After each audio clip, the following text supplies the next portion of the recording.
Hi geographers, it's Mrs. T, and this is our continuation of our cultural identity discussions. This particular unit is going to look at race, ethnicity, gender, sexuality, language also, although in this lecture just today, right now, this one is going to be a short one. Hopefully I'm going to keep it under 15 minutes, definitely under 20 minutes.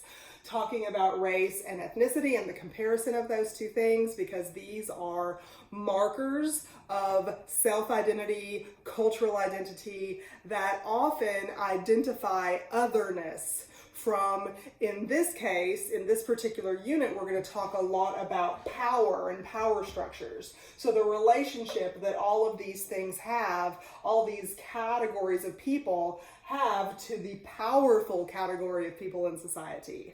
And of course, we're looking at these social constructions so that we can understand the cultural landscape better, understand the use of space. I think we talked about segregating groups earlier in an earlier lecture. We talked about maybe maps of cities where we can identify different types of households that tend to congregate in one area or the next, or cultural hearths, where certain behavioral traits that go along with certain types of people spring up from this area, and therefore that area becomes identified as a place where you will not feel your otherness, rather you will fit in.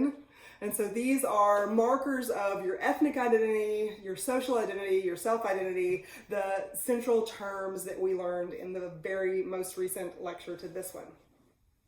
So like I said, I'm trying to keep this one short, and so let's just talk about the difference between race and ethnicity for just a second. Because often I hear people use these terms interchangeably, and they're not interchangeable, so we need to be correct about that. So race, you notice that on the board here, I've got written underneath the word race that it's constructed.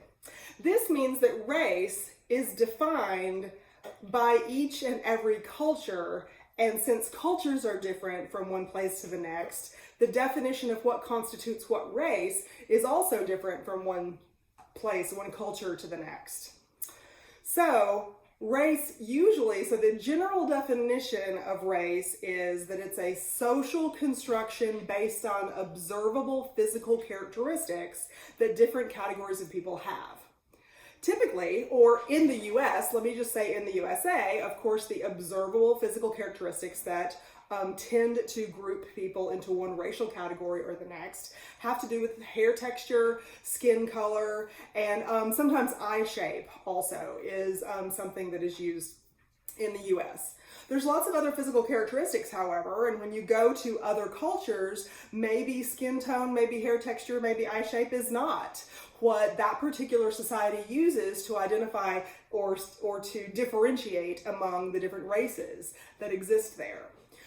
Race is a cultural construction also, because in some places in the world, even though race is identifiable by a physical characteristic such as skin color, that's a common one used around the world, the divisions, the social divisions or the social identity associated with that physical trait are not big deals at all. So it's in like the hearts and minds of the people in that society, as to whether race, is a significant cultural marker or an insignificant cultural marker. Of course, in the USA, race tends to be a significant cultural marker in the people's hearts and minds. When we look at different places in the cultural landscape, some places become identified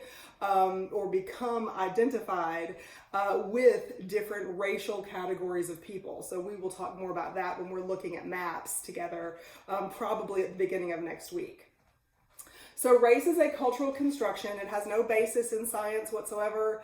So it is, different from one place to the next. I tell my sociology class sometimes that race is really a superficial kind of categorization, since it doesn't exist in science. And since physical features are what's used to identify different racial categories, you could use any physical features. Theoretically, a culture could use any physical features For instance, my earlobes aren't attached to my cheek right here. You know how a lot of folks do. A lot of folks have the earlobes attached to their cheek right there. That's an observable thing that would be easy to see, just like skin color is easy to see. And it's just as, if it sounds ridiculous to you that we would use like whether your earlobe is attached or not as a racial categorization, then it's just as silly, believe me, it's just as silly that we would use skin color or hair texture or eye shape or height or build or any of the other things that are used around the world to classify one racial category against the next. But so it's all within a culture, it's all within the ideas, the knowledge, the beliefs that people learn in that culture as to whether race is a big deal or not, and in what way it's a big deal. In the United States, race is very closely tied to ethnicity. Ethnicity is something that is learned, it's shared by a large group of people. It is considered to be your heritage. So, ethnicity is a word that means your cultural way. So I say that it's learned here. It's learned because when we are born into our social group, we do not yet have a social identity or a self-identity of our own. We learn it when we're growing up. In anthropology, we call that the enculturation process. We are literally taking culture internally and becoming a member of that culture as we go through our learning process. Our lifelong learning process. So it's called enculturation. And we learn our ethnic group, which might have religious traditions, like we talked about kosher food ways as an example in the last lecture, or our ethnicity might have things like arranged marriage as a cultural way that is accepted and expected among the people within that social group. Your ethnicity might have particular music or clothing or holidays or beliefs, a religion associated with a particular way of life. All of it, however, is learned. It's shared with other people within your culture. Often in the United States, we use the words race and ethnicity interchangeably because part of our definition of race in the United States is not just about physical characteristics, but it's also about behaviors that are stereotypically assigned to particular racial categories of people. So ethnicity, throughout history, ethnicity has been a major social identity marker that has created borders. It's created boundaries, it's created otherness for one group or the next to observe about each other and to usually cause friction and issues with living peacefully. And so you see a lot of segmentation of the landscape over time, especially when you have diverse ethnic groups living in close proximity to the next.